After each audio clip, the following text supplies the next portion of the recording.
Hi, everybody. Welcome to Time Management Tools Session 2. Hi, Brad. I see you're there. And I'm actually logged on another computer just so I can see what's going on. And then, Brad, do you have a bunch of people with you again and you guys are all together? And we've got a couple other people that will likely join, but we'll get started within the next minute or so. Let me start. I've got the screen all set up to work today, so we should be in really good shape. There we go.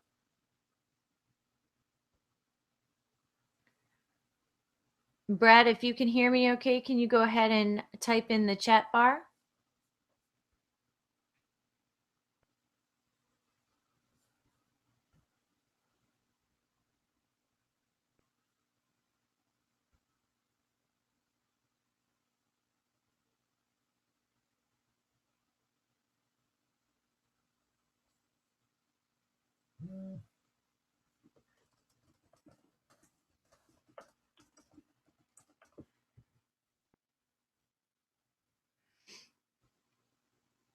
Brad, as soon as you can confirm that you can hear me okay, I'm going to go ahead and start the webinar and then other people can join in as they come. I know we might have a lag again of a few seconds.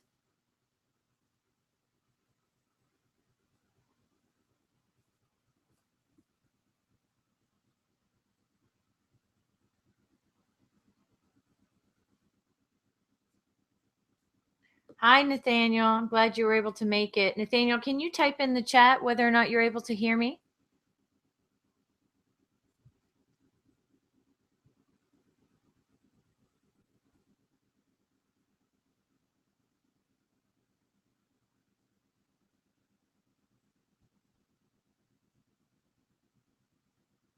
Hi, Eleanor.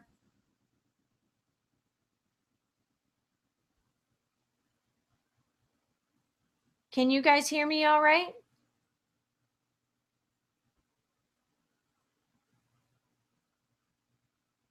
Okay.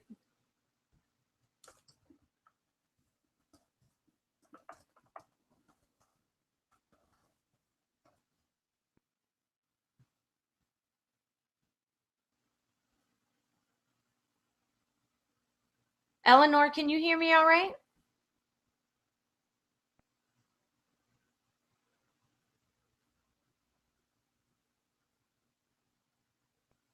Okay, good. So you all can hear me.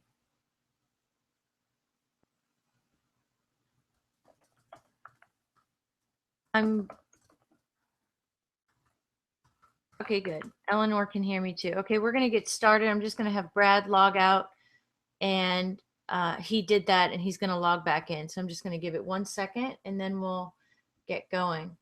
I'm glad, Eleanor and Nathaniel, you guys were able to get on. Okay, so I'm excited about today. We're going to talk about time management tools, and today is actually session number 2. Next week is going to be the last session, which is session number 3. So I want to welcome everybody here. We've got Brad and his team. There's about 3 or 4 of them all together, and we've got Eleanor, and then we've also got Nathaniel, and possibly 1 or 2 more that will join us shortly. Let me go through a couple webinar guidelines for those of you who weren't on last week. There should be tabs across the top of the menu. There's the chat bar, the attendees bar where you can see who's actually on the webinar also. And you can click in the chat menu tab up top and then start typing in comments and questions. This allows us to be a little bit more interactive. And I'm actually going to have you guys do some exercises midway through the webinar. So make sure that you click over into the chat area. If you want now to make sure to verify that I can hear you okay, go ahead and type in your name, say hello to everybody else. And if you have anything in particular that you'd like to address today, feel free to add that in the comment section as well. The webinar will be recorded, and then just like last time, as soon as the webinar ends, the replay link will be emailed to you right away. Eleanor, I see that you typed in the chat that Nathaniel says that it's me speaking. You have the option under the chat menu to either make a message available to everybody or just to an individual person. And so that message was to me, but it went public. That's why it has my name there. Good. So let's go ahead and get started. Again, the main objective of this entire webinar is to teach you all some tips and tricks to be able to effectively manage your time and be able to walk away with some practical applications of what you can do in terms of managing your time more effectively. I do want to reiterate, just like I did last time, that time management is actually a myth. Time management is all about the choices that you make in how you organize your day, structure your day, so that you can be as productive as possible. So keep that in mind as we talk today about time management and some key elements. We broke down the webinar series basically into 4 different areas that create challenges for people. The first one is setting priorities, and that's taking a look at which activities give you the best results and which activities you find the most fulfilling. That was the first section that we covered last week. The second section that we covered last week was also managing your pace and determining which activities energized you, which activities depleted you, and how you structured your day so that you could maximize your time based on the activities that you've got going on. Welcome, Brad. I'm glad you guys were able to make it. Today, we're going to focus on the other 2 areas. The first is how you set boundaries, the amount of interruptions you have in any particular day, limiting some of the distractions, and then also learning to say no. And then the second component of today is delegating. There's 2 critical components in order to effectively delegate. The first one is to make sure that you give very clear instructions on the front end to make sure that you're setting clear expectations and people know exactly what's expected of them so that they can follow through. And then the second component of delegating is following up on the back end and making sure that you've got a check and balance in place and you're able to give people feedback on how well they did. If you do one of those activities and not the other, you're going to find that the effectiveness of the delegation is compromised. If you're very clear with your instructions on the front end and you go through things in great detail in terms of what needs to be done, but then there's no follow-up on the back end, people oftentimes feel like it's not a big deal if you haven't bothered to check up. And so the work doesn't typically get done. At the same time, if you're not very clear on your instructions, but you constantly follow up to make sure that things are getting done in a certain way, people will perceive that in that they're being micromanaged because you're constantly checking up on them, but you haven't given them clear instructions on the front end. So we'll go into a lot of detail in that today, both on boundaries and delegating. And then next week, I'm actually really excited to talk about workflow, which is how you organize your office space and your desk space. What are some tips and tricks that you can manage in terms of managing the volume of email that you have, how you manage your inbox in terms of Outlook? What are some strategies that you could use to keep yourself organized with to-do lists and that kind of thing? So that's what we're going to handle next week. Let's do a quick self-assessment. And as I go through some of these, I want you to think to yourself, which ones or however many of these apply to you. Do you feel that you have a disorganized office? Do you struggle with saying no to people? Do you feel like you're juggling too many activities? Do you strive for perfection? Are you unable to effectively delegate? Do you procrastinate tasks? Do you make decisions in a very slow manner? Do you feel like you're putting out fires all day long? Are you forgetful of certain activities? I was talking to a client yesterday, and she's got 2 kids that have gone back to school, and the one daughter is very disorganized. So what the mom has been doing is trying to remember all of the things that the daughter has to get done. And in doing so, she's forgetting things herself. And when she got home from work the other day, she left the keys in the front door and actually went to bed oblivious that she had left the keys in the front door. So if you find that you're forgetting things, it's definitely because you're taxing your memory stores. Do you frequently get interruptions? Do you feel overwhelmed? Do you struggle to stay focused? Do you worry a lot? Are you searching for a lot of things? Trying to find things that are lost? Do you feel stuck and not motivated? And then are you exhausted? If any of those resonate with you, go ahead and type in the chat box the ones that most apply to you. Maybe pick your top one or two that you feel are most having the biggest impact for you in your life in terms of time management. And some of the ones that are on this list are things that we covered last week, and then some are things that we'll cover today. And if you have specific questions or any other comments that you want to make sure get addressed today, we'll be able to do that. So out of that list, in doing a self-assessment, which ones are most appropriate for you in terms of what you're experiencing? I know a couple that I've had to deal with in the past. Number one, making a slow decision. I find that if I don't have all the information, I have a hard time making a decision. And I've recently worked on being able to set boundaries and then striving with perfectionism. Brad, I got your chat that the connection is bad. Please, if you want, go ahead and log out one more time and then log back in. And at least anything that you've missed up until now will be available as part of the recording for the replay. But if the connection is bad, I don't know if that's on your end or if that's on the Google Hangouts. Just try to log back in. Eleanor, Nathaniel, anything from this list that you feel applies to you guys, go ahead and type that in the chat box. And then let's go ahead and move to the next section in terms of taking a look at some of the areas that we end up losing our time. Eleanor, I see yours being disorganized, juggling, unable to delegate, firefighting, interruptions, overwhelm, and more interruptions. Those are the typical components that actually suck up a lot of our time. We've also got procrastination, poor focus, and firefighting. Firefighting, I know we mentioned a little bit last week too. So if you have an opportunity to rewatch that replay, we talked about the 4 components, the 4 quadrants, and being able to shift to doing activities that are more proactive than reactive.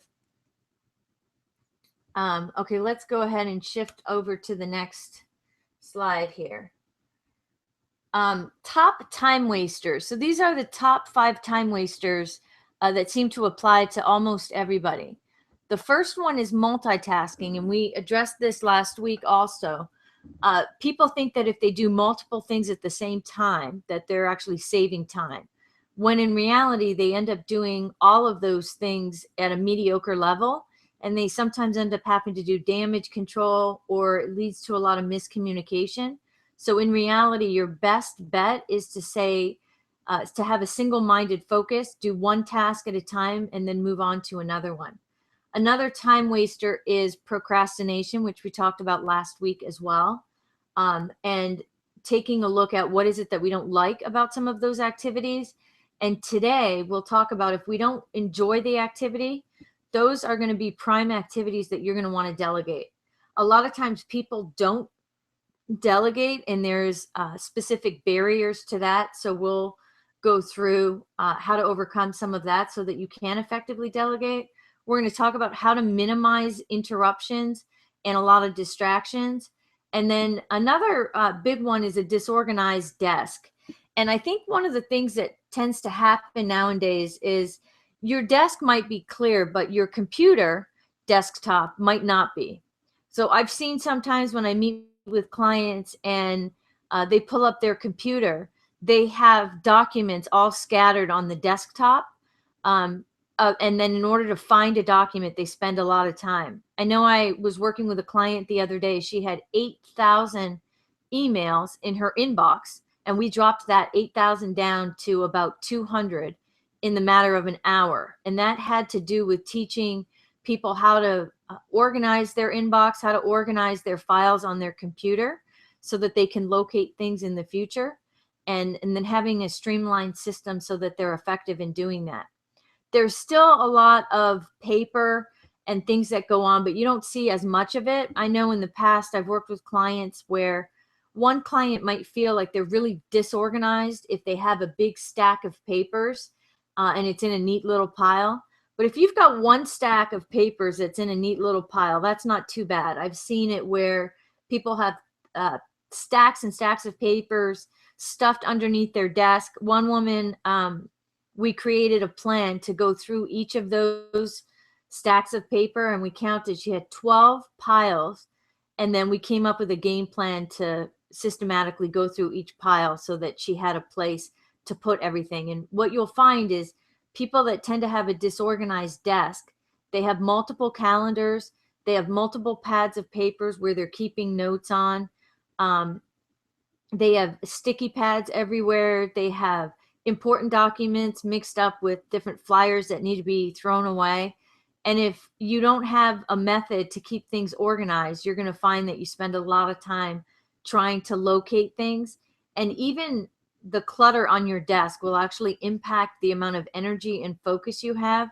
So one of the best things you can do in terms of time management is honor the space that you're in and make sure that you're setting yourself up for success by actually having a workspace that's conducive to mental activity. So that's my 2 cents on keeping an organized desk. We'll spend some more time next week talking about how to organize things in your workflow, in your desk, as well as online, so that you can stop wasting so much time trying to locate things and instead have a game plan for where you'll file certain things. Let's take a look at some hidden time costs. And I'm going to go through a ton of time wasters. So as I go through these lists, I want you guys to start thinking about which ones most apply to you, because the more you can identify what's zapping your time and where you're wasting your time, the easier it's going to be for you to shift that. Hidden time costs are not necessarily time wasters. These are things that take time that we don't typically plan for. And you'll see there's a guy sitting on a toilet, and that's because we don't plan in our day for refreshments, for bathroom breaks. We may not even be planning in our day for breakfast or lunchtime. And so that's one of the hidden time wasters, is just taking care of ourselves throughout the day. Another hidden time cost is we don't often calculate the travel time that it takes to get from one place to another. I actually was talking to a client the other day, and they were visiting with an insurance company that had a massive campus that was their headquarters. And they had to schedule 15-minute blocks in between meetings to get from one side of the campus to the other, which kind of reminded me a little bit when I was in school. And that's some of the things that people won't consider, is how much time it takes you to get from one place to the other. Setup time is another hidden time cost that people don't often allocate time for. For me, I was very bad at, whenever I would do a presentation, I wouldn't schedule in the extra time to make sure I handed out all the information, I greeted people when they came in. And if I really budget my time for setting up as well as breaking things down after the meeting, it's a good half hour before and a good half hour afterwards. And what I found is that whenever I did a presentation, I would be rushing either to get there or to get to the next meeting. And that's because I wasn't giving myself enough time for setup and breakdown. Another thing that people don't often estimate in terms of scheduling time for themselves is stewing time or even thinking time. If you're working with someone who gets under your skin, you might find that you're spending a lot of time trying to make sense out of that interaction, figuring out what to say to that person, just talking yourself down so that you can calm down and not get frustrated. Those types of interactions throughout the course of a day are incredibly time consuming. And if you work in an environment where things can get kind of catty and people are blaming one another, I've seen people spend the majority of their day trying to figure out how to handle an interaction more than getting any work done. There's one gentleman that I was working with that was taking over a new project, and his immediate boss was a little challenging for him, and she was pretty abrupt and curt with him, and he would take all of those interactions very personally. So whenever she would do something that he felt was a little rude, he would spend at least a half an hour to 45 minutes complaining about that. He would be worried about it. He'd be figuring out how to handle it, what he should do next. And then he'd finally get himself calm so that he could focus on work. But by then, 45 minutes had passed. And in everything that we identified in terms of his priorities throughout the day, we found that that internal dialogue that he had going on in his head was more time consuming than anything else, that he had more than enough time to get done what he needed to, if he wasn't spending all that time trying to deal with difficult situations. Another hidden time cost are interruptions.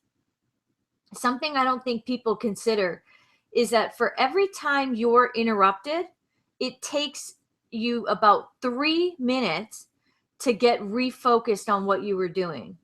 So if somebody walks by your office and says, "Hey, how are you doing?"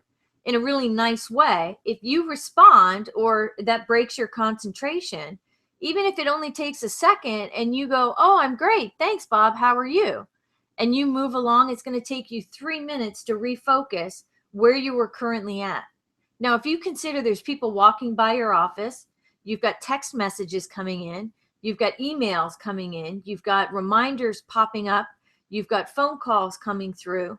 If it takes you 3 minutes just to refocus on what you were doing and somebody interrupts you 3 times in the course of an hour, the majority of that time has been spent on trying to regain focus. So if one of your challenges is feeling that you're not able to be focused, the first thing you want to consider is how many interruptions are you dealing with on a continual basis. Now, a lot of times we create those interruptions because we're working on a project that we really don't want to be working on, so we welcome the interruptions. That's a different strategy in terms of handling disruptions, which we'll get to in a minute. Unexpected problems are something that we also don't consider. Unexpected problems, I had this happen the other day. I had problems with my email. I wasn't able to connect to the server.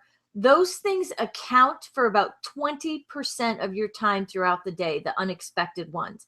So as you're going through your day, at least if you can plan that there's going to be things outside of your control, you won't feel so overwhelmed. But if you feel like everything has to go according to plan minute by minute, you're quickly going to get frustrated.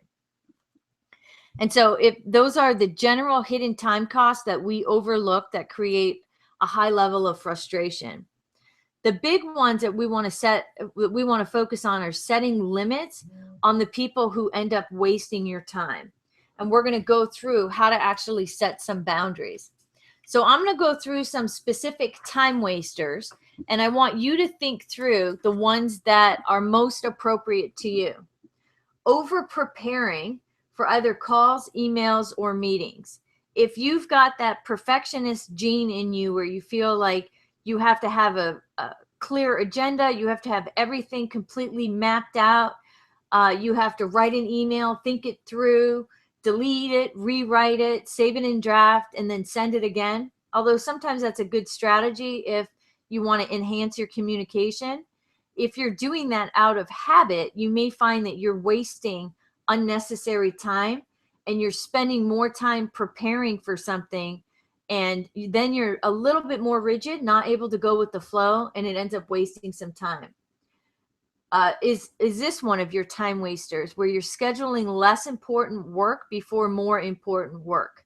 Sometimes it seems easier to get done the less important stuff, and we're drawn to that. So we go ahead and focus our energies on that. And then the activities that are most important get lower on the totem pole, and that creates a higher level of stress. Do you start a task before thinking it through? This is where I call people the plungers. They have a task, they have a project, and they jump right in before thinking through and being methodical about how to handle it. A lot of times, if you jump right in without thinking it through, you end up having to do damage control. You end up having to fix a lot of mistakes and correct some errors. Remember last week we said that for every minute that you spend planning, you save in 10 minutes in execution. Do you start tasks and then don't fully complete them and you leave them somewhat incomplete? If that's the case, you're wasting a lot of time, because by the time you go back to finish that task, you have to get yourself back in the same mind frame, and you're wasting all of that time trying to remember how you got to the point that you got to. And then doing tasks that can be delegated. That's a really big time waster, is you just taking on something because you feel like it's easier for you to do it, when in reality, if you get somebody else to do it, it could be saving you a lot of time. A couple other time wasters: doing tasks that are beyond your job scope. If you're somebody that wants to be helpful, you want to feel like you're a team player and go out of your way to actually help people, you may find that you're doing things far beyond your job role. And then the things that are within your job role are actually creating more problems. Do you keep redundant records and files? This goes back to having multiple calendars, multiple pieces of paper. Do you have duplicate files? Do you have some stuff on your computer, some stuff in hard form? Do you have different types of lists that are redundant? You want to streamline everything so that everything is localized in one place, and you only have one record of that you know you can easily access. Do you struggle in building barriers, which we'll talk about? Do you allow discussions to wander? It takes a lot of diplomacy to say to somebody, okay, so what were we focused on, or what did we need to get done? And actually stop the conversation so that you can get back on track. Sometimes people struggle with that, and then other people go off on a tangent, and that, especially if you're doing this in a group meeting, and then you never get refocused and get the important things that need to get done. Conducting unnecessary meetings and calls. There's a term called the sacred cow. And one of the things that people do is whenever they're working on a project, or they feel like they need to make something more efficient, they create another program, another meeting, or set up another call. And what doesn't happen is people don't take a look at what is the work that they're currently doing and whether they still need to be doing that. So you'll find a lot in companies that there's meetings that people have on a regular basis because they've always had that meeting. But with the changes in time and technology, maybe that meeting isn't as necessary. Maybe you've created a program, or you've created a form or a document to capture some information, but you haven't gotten rid of another form that's duplicate. So now when you do an intake packet, you're repeating the same information on several different forms. So taking a look at what are the things that are redundant and unnecessary is key to streamlining your activity. Another time waster is socializing between tasks. That water cooler talk, I know I've worked from home a lot, and I don't have very many distractions at home. And when I have a regular office as well, and I find it incredibly difficult for me to work in that environment when there's people walking by, people are chatting, I see somebody I haven't seen for a while and I want to say hello. I'm not near as productive as when I eliminate some of those distractions. So with all of those lists in terms of hidden time costs and time wasters, let me go through a couple more. I want you to start thinking about the ones that are most relevant to you. And we're going to talk about what are your top 3 time wasters, and have you identify them now. A couple other hidden time wasters: surfing the internet. Told you I was meeting with a client yesterday, and we were going through her email inbox, trying to sort through everything so that she could have a system that was much more manageable and not as overwhelming. And instantly she got an email that was a newsletter. She wanted to find out what was going on in this industry. She clicked on the link, and I had to continually say, save that for later. But the tendency to just go on the internet and check one thing, and you think it's going to be really quick, it consumes so much time. Talking to coworkers, conducting personal business, daydreaming, that actually takes up a lot of time. Running errands off-site, making personal calls. I find now when I go into businesses, whether I was in Best Buy the other day, and I had to go to the customer service center, to return something. And the woman that was there had her cell phone on the cashier's stand. And then in between, she would be able to get texts and respond to a text, which I actually think is kind of crazy. But nowadays, with all of the technology that we have available, you'll find that people are integrating more and more personal during work time, and then during personal time, looking at work emails and handling work type things. And those lines are very blurred. Planning personal events.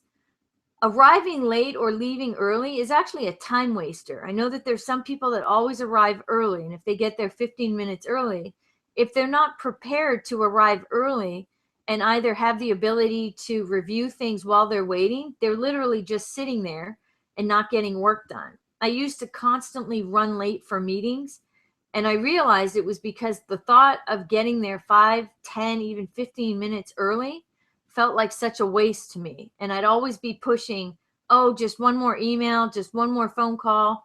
And then that was what would make me run late. So now what I do is I plan to arrive early.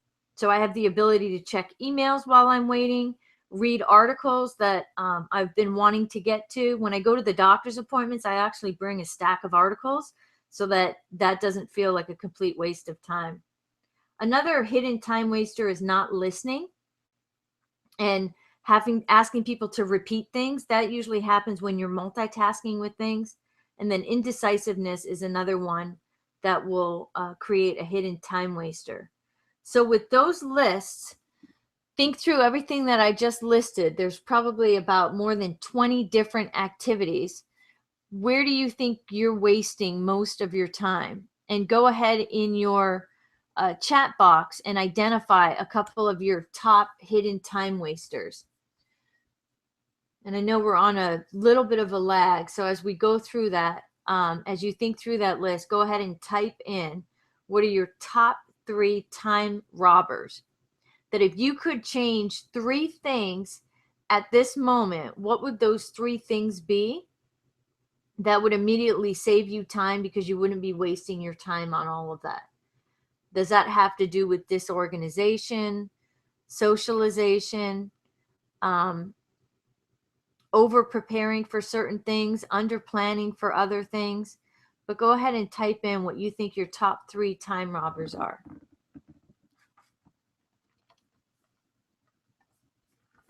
And while you guys are doing that, I'm going to jump into setting boundaries. I like this quote. One of the very worst uses of time is to do something very well that need not be done at all. I had a personal assistant who was working for me last year, and I had an event, and one of the activities I had her do was create name badges for me. And she was incredibly artistic and very creative. And a lot of times whenever she was dealing with client names, she would tend to misspell the name. So I was petrified that she was going to do name badges that she oftentimes wouldn't capitalize the first name or the last name, or she would misspell it. So I made sure I spent a lot of time letting her know how important it was to double check the spelling of everything. But then what she did with the name tags is she created this really pretty border all around. Then she had to make sure she got everything aligned. And I added up, I think it was 3 hours that she spent printing out name badges. And I just shook my head. They looked beautiful, but I mean, she did a very good job at creating the name badges, but it wasn't even something that needed to be done at all.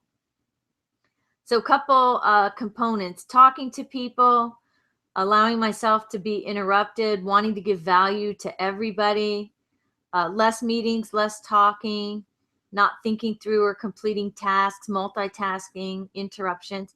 It's really good that you're all identifying where you're wasting some time, because that awareness is what will allow you to begin to make some shifts and be cognizant of where your time is going. Remember, I started off saying time management is a myth, and it is. It's about the choices you make. So if you realize that this is where you're wasting some time, you can continue to do that, but you're making the choice to spend your time there. that doesn't give you the right then to complain about how quickly things are going and how quickly time is flying and not getting things done because you're allowing interruptions and socializations to get in the way. Here's a formula that I used. It's from a book called Time Management from the Inside Out. And I use this a lot. It's called the 6 Ds. And any activity that you have, you want to make a decision right away. Do you do it? Do you delete it? Do you delay it, deflect it, delegate it, or diminish it and do it imperfectly? That last one, by the way, is the one that I often forget because that's hard for me to fathom that you would do something imperfectly. I catch myself sometimes that I will actually put down on a to-do list something that I need to make sure that I do. And in the meantime, the amount of time it took me to write it on my to-do list, I could have already done it. So when you go through these 6 Ds, even if I know, Brad, you said a large volume of your day has to do with managing email, you should be scouring through the email and identifying the things that are important that you can do right away. And then you also want to start deleting things. If it's unnecessary, it's a great feeling to just delete it. Just because it came into your inbox or just because you received it in the mail or just because somebody else thinks it's important doesn't mean it is. There's nothing wrong with being able to just delete things and get rid of them. And even like I mentioned last time, if I have it on my to-do list, I can take it off my to-do list if it's no longer important. Another component is delay it. Now, this is different from procrastination. I'm not saying put it off because you don't want to do it, but if it's not of prime importance, then you actually should delay it. So if you're going through your email inbox and you go through what are the most important things that you need to attend to, you want to prioritize those things right away and flag them, which I'll show you how to do next week. And then the things that you want to get to at a later date, you can actually create a folder that is, items to review or articles to read. And then when you're figuring out what to do while you've shown up early for a meeting or while you're waiting, that's the time to go back and start looking at all of that. So it's very smart to determine what needs to be done right away and what can be delayed. Deflecting it is just because somebody asked you to do it doesn't mean you have to. And I'm going to talk about how to set the boundaries and how to say no. I know that's sometimes hard, but not everything that has to be done needs to be done by you. And that also fits into delegate it and then diminish it.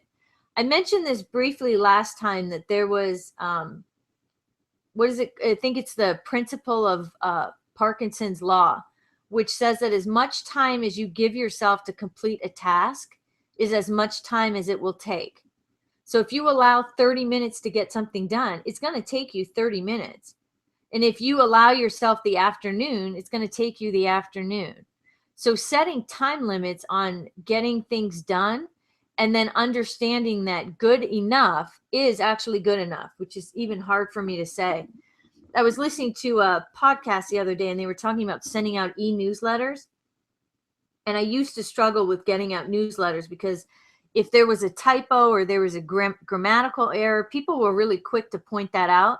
And I would spend so much time trying to make it perfect that I would never get it out. Well, getting it out is much better than wasting time trying to get it perfect.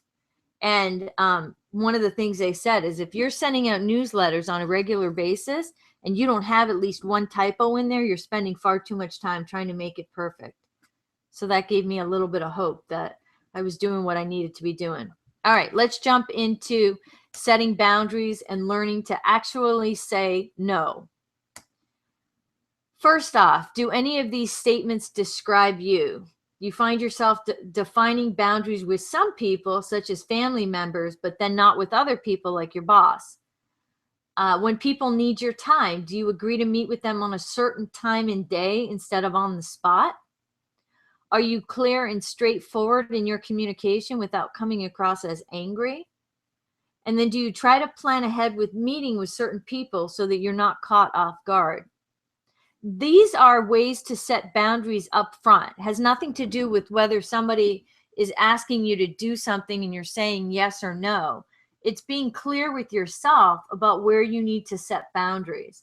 So if you find that you always say yes because it's your boss, that's great. And I'm sure your boss appreciates that. But if you find that you're not able to appropriately prioritize your tasks because everything seems like a priority, you have to have a conversation with your boss about what they deem the priority to be so that you can actually set those boundaries. Otherwise, you're going to end up getting a confusing message. When people need your time, if you stop doing what you're doing and meet with that person on the spot, you're training people that it's okay to interrupt you. And you might think, well, it's easier for me just to handle this right now than it is to have to schedule a meeting with them and get back with them. But that's actually not the case, because if they know they can interrupt you, they'll continually do that. And when you set a meeting, you're communicating that your time is important, and people will begin to respect that. And it's really important to have clear communication and be professional about it, but make sure that people understand where you're coming from. If you have a hard time saying no, you might find that some of your communication is a little sugar coated, and that actually will create more communication problems and waste some time. And then depending on who you're meeting with, if you've got somebody that likes to give a lot of demands and delegate a lot, or they jump around a lot, you need to be considerate of who you're meeting with and plan appropriately. Here's some things to consider in terms of setting boundaries. And I want you to really think through if this applies to you or not. Does a desire to please people keep you from saying no? Like, do you ever just say yes to something and then wonder, why the heck am I saying yes to that? I don't even want to do it. But you don't want to disappoint the other person by saying no, so you just continually agree. Do you ever give wishy-washy statements like, I'll try to help, rather than just saying, I don't have the time right now? Do you sometimes feel really bad when you can't help out? Will you rearrange your schedule and turn your life upside down just to be accommodating? Are there certain people who really intimidate you, and if they ask for something, you'll jump to? Have you ever said yes and then considered, why am I saying yes? And then have you ever said no, but then when somebody gives you a guilt trip or they continually pester you, you actually end up saying yes? And then do you find that people keep asking you to do things because you're considered an easy target and gullible and making sure that things get done? If any of those apply to you, then you're struggling with setting boundaries. So one of the things we're going to go through is the art of being able to say no and practice how to actually say no. One of the things that you can say when somebody is asking you to do something is thank them. Like, thank you for thinking of me. Ordinarily, this is something I would definitely love to do, but I'm all booked up. Would you consider me in the future? After doing this class over the last few years, I actually have a hard time setting boundaries, or at least I did. And I used that tactic over and over again, where I'd say to somebody, I'd love to be able to do that, or I'd be interested in doing it. I just have too much on my plate. Would you consider me for next year? Please keep me on the list. And people are really understanding when you let them know that you're interested. You're just setting that boundary that you're not able to do it at the moment. Another comment that you could say, sounds like a great opportunity. I can't accept now, but I hope to join you in the future. That's a nice little standard saying that you could put in an email. If you have people that are asking you to do things and you just don't feel comfortable, but you have a hard time saying no, you could say, I would love to help out. I just don't think that I have the expertise in that area. And then actually suggest somebody else that you think would be better suited. That way you're still able to help the people, and it's not like you're being rude by saying no. Another thing that you can do in terms of setting boundaries is actually agree, but agree with specific rules. So I'm happy to help out on this one, or I'm able to attend this particular meeting, but I'm not able to attend that meeting. I'm on a couple of boards, and one board that I'm on for Junior League, we're in the midst of doing the strategic planning. And the reason I accepted to be on this board position was because all of the board meetings are scheduled out in advance for the year. which is super important to me. So I know I have that in my calendar. I can block my time around it, and then I can plan accordingly. Well, we were at the one meeting, and the meeting ran long, and then they decided to carry over the meeting the following week. And I really struggled with that. And I didn't want to look like I wasn't being helpful, but at the same time, that was not what we agreed to. And they sent out an email, fortunately in a nice way, that basically said it's voluntary to join the other one. And if you can't make it, we understand. And there would be just a group of a few people going through the rest of the planning. And I thought through that, and I thought, if I'm going to practice setting boundaries, I don't have the time right now. And that wasn't the initial agreement. And so I sent an email saying, unfortunately, I'm not able to make this meeting. I will be there for the next meeting and all the remainder of the board meetings that have been previously scheduled. And I didn't end up feeling bad about that. Another thing is, if somebody is talking to you a lot and socializing, you want to put the brakes on that a little bit. Thanks for the information. That was really helpful.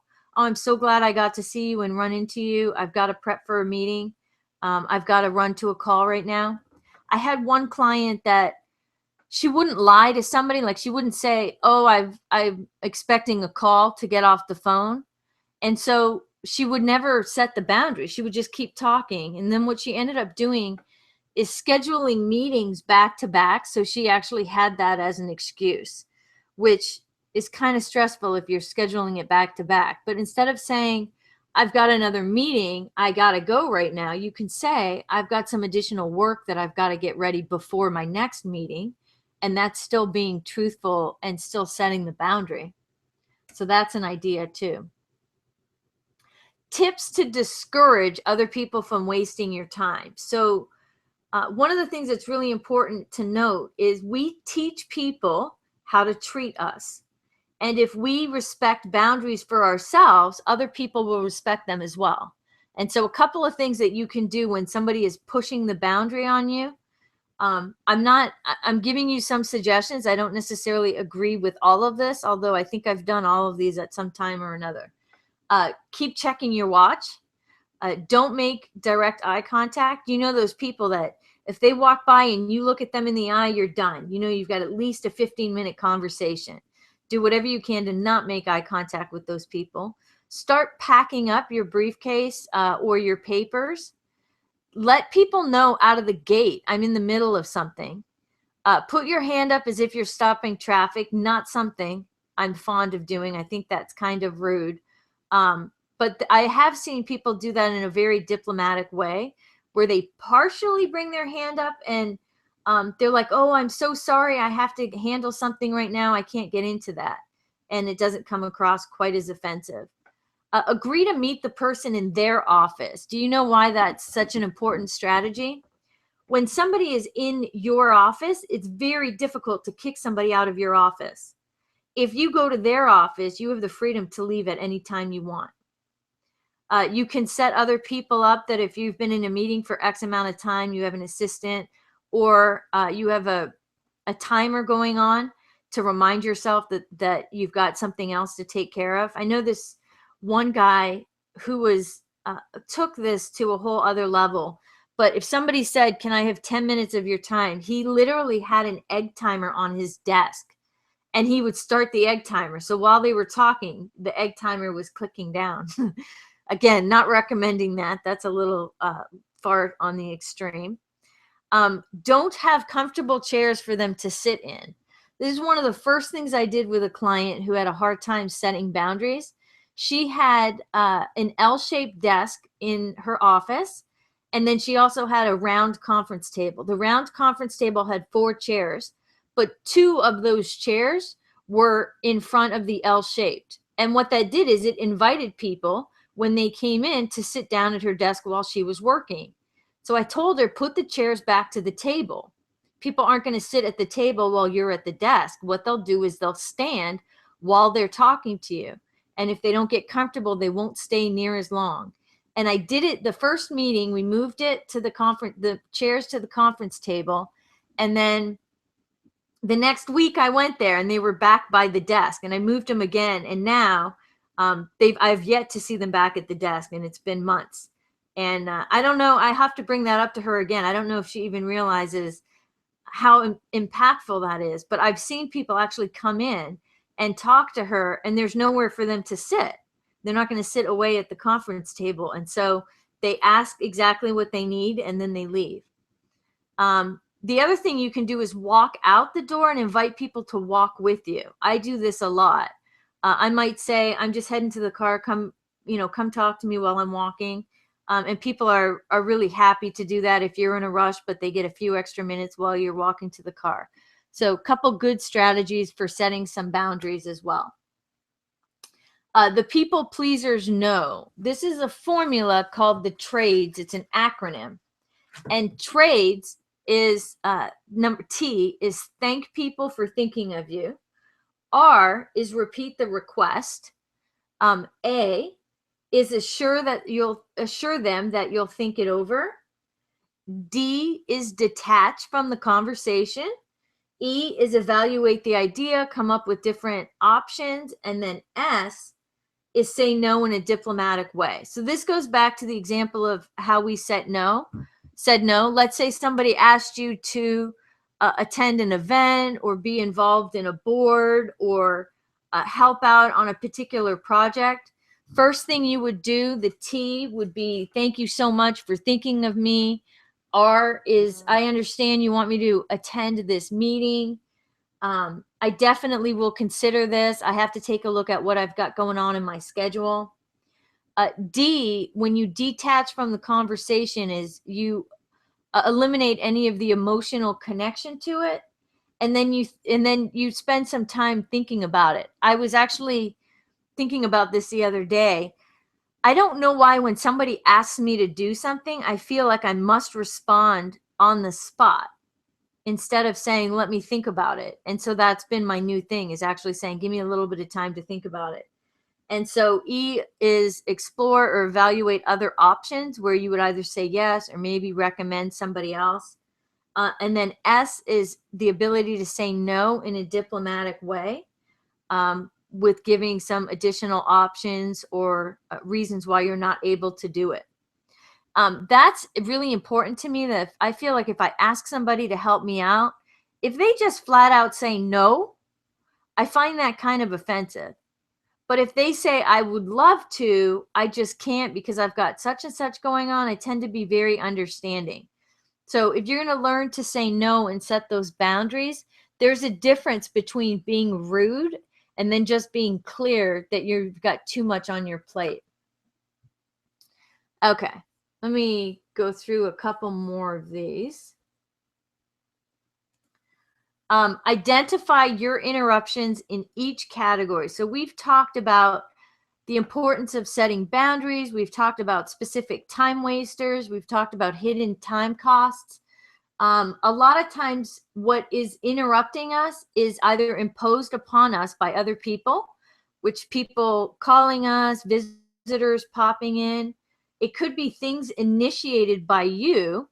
Maybe you're bored, you don't feel like working on something at that moment, so you start surfing the internet. Or internal, you start having negative thoughts, you're frustrated about something, or you daydream. Be very aware of the type of interruption, and then you can begin to categorize one of these three and then be able to set boundaries. If it's boundaries for other people, for yourself, those are two totally different strategies.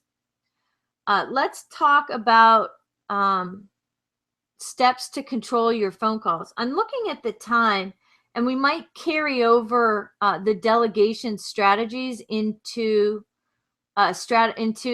section 3. We'll go spend a little bit of time on delegation next week, as well as workflow and email, and we'll just touch on it briefly today. A couple things to do in terms of phone calls and voicemail. By the way, whenever I talk about this strategy, this tends to elicit some negative reactions from people, because people are very connected to their phone, and they believe, I don't know why we have this in society now, but we believe that we must, since people can reach us, we must be accessible at all times. And having technology and being accessible are not the same. A couple things to do with phone calls and voicemails. Block a set of time in each day to actually return calls and receive calls. If you're one of those people who receives calls continuously, you are wasting an incredible amount of time by trying to redirect yourself after you've taken that call. And what's happening is that person is making a demand on you because they're calling for some reason. And then you're actually dropping everything that you're doing to attend to that person. And that is a huge time cost.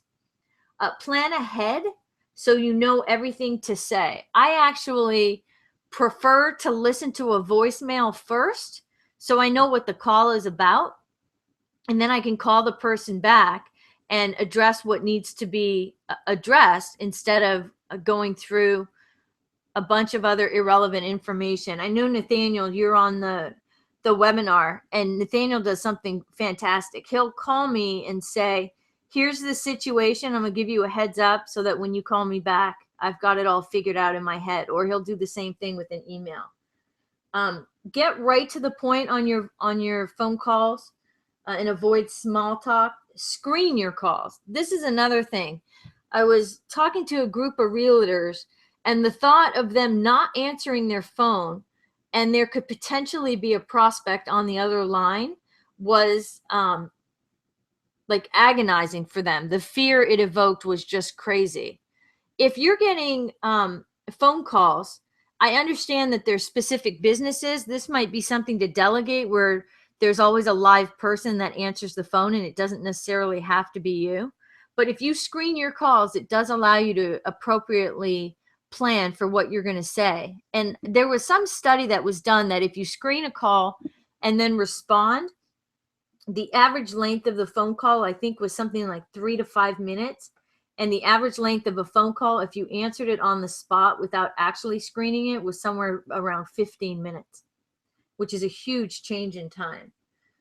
Acknowledge you don't have the answer on the phone. Sometimes instead of just staying on the phone and trying to figure it out, just let people know that you'll look it up and get back with them. Put an end to phone tag by leaving a time when you can be reached. I do this all of the time. Because I am hard to get hold of on the phone. So I'll actually say, I'm going to be available at this time after this hour if you can call me back. If that doesn't work, please leave me a message on when I can reach you. Or I'll revert to email and then just schedule a meeting instead of playing phone tag. Use a headset or a Bluetooth so that you can still be doing multiple things. Not that I want you to multitask when you're on the phone, but even the ability to write things down and focus when you're on the phone is important. And then, like I said, use email if appropriate, if there's too much phone tag.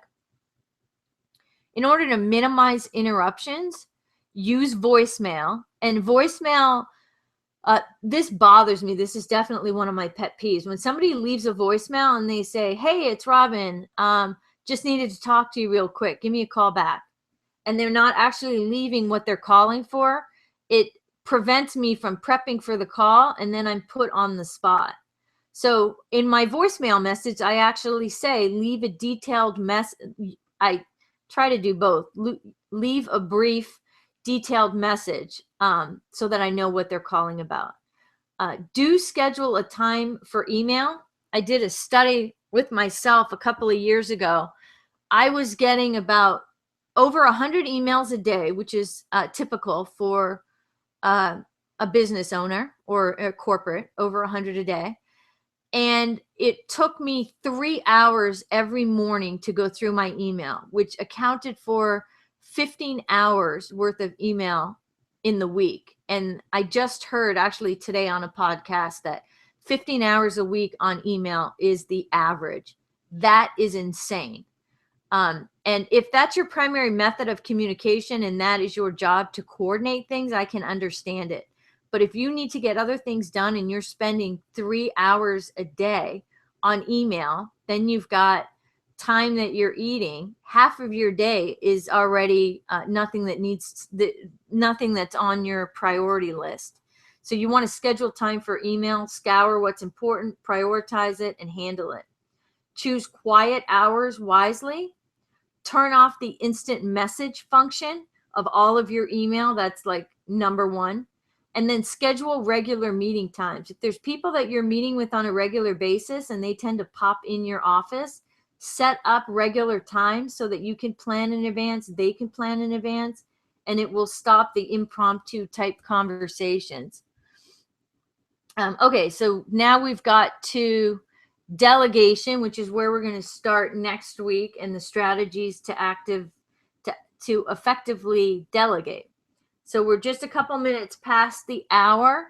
I'd like to thank you all for participating today. Brad, when the replay link comes out, you should be able to get the beginning of it for whatever was muddled.